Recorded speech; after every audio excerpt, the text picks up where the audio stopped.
So for my homily today, I wanted to talk a bit about,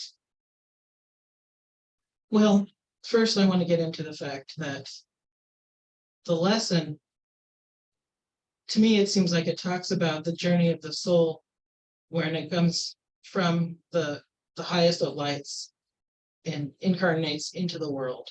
And all of the things that happen to it in order for it to exist on this physical reality. And the gospel talks about seeking after and finding wisdom, which is the cure for the ails that happen to the soul as it descends into a body. And the thing about some of the language of the lesson is there are ways to take it to the worst possible extremes, which happen in life. But there's also the fact that because of the reality of how our body is constructed and what our brains can do and all of that, there's only so much memory that exists up here. And while we as humans have not been able to duplicate it in computers quite yet, there's still the fact that there's only a limited amount of memory and processing that happens up here.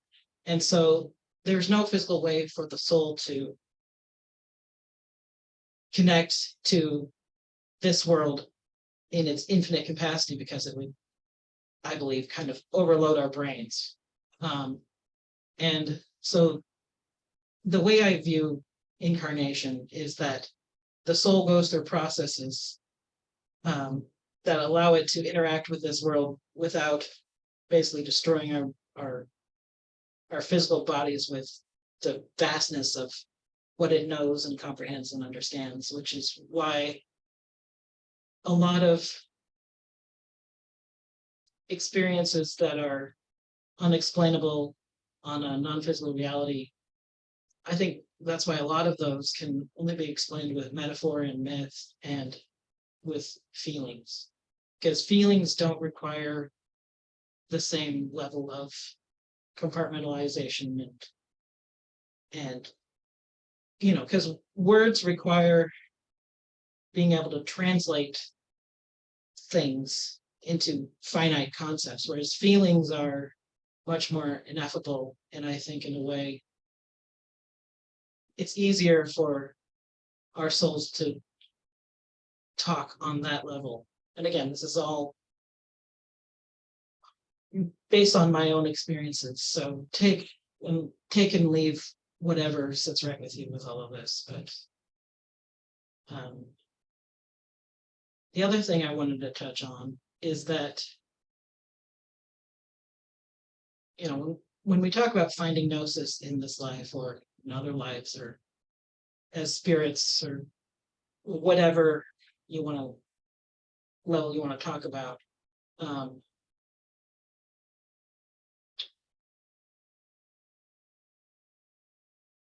we talk a lot about how gnosis is an individual journey, and no one can tell you what your gnosis is because all of us are different in a lot of ways.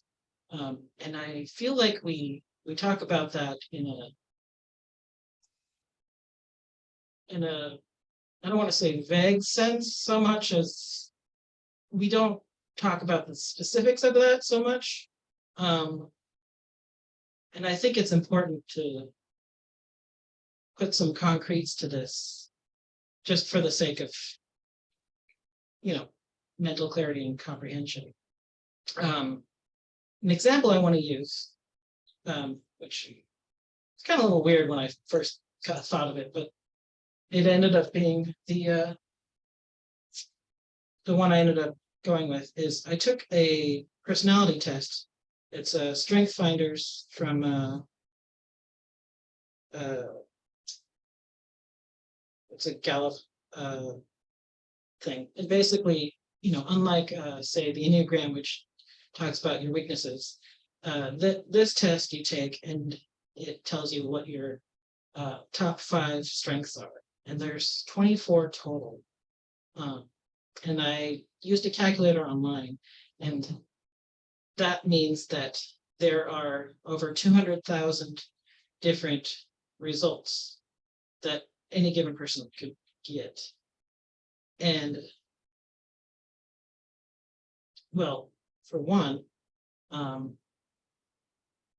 words and concepts are finite and are imperfect in explaining more abstract realities, let's say.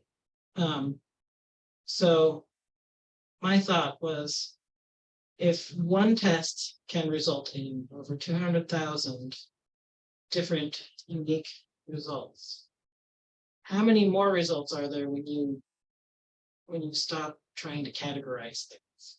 And for me, that's hard because I like to categorize things. It's how my brain is. It's how I make sense of the world. And like most things, there are pluses and minuses to really anything, especially when it comes to personality things.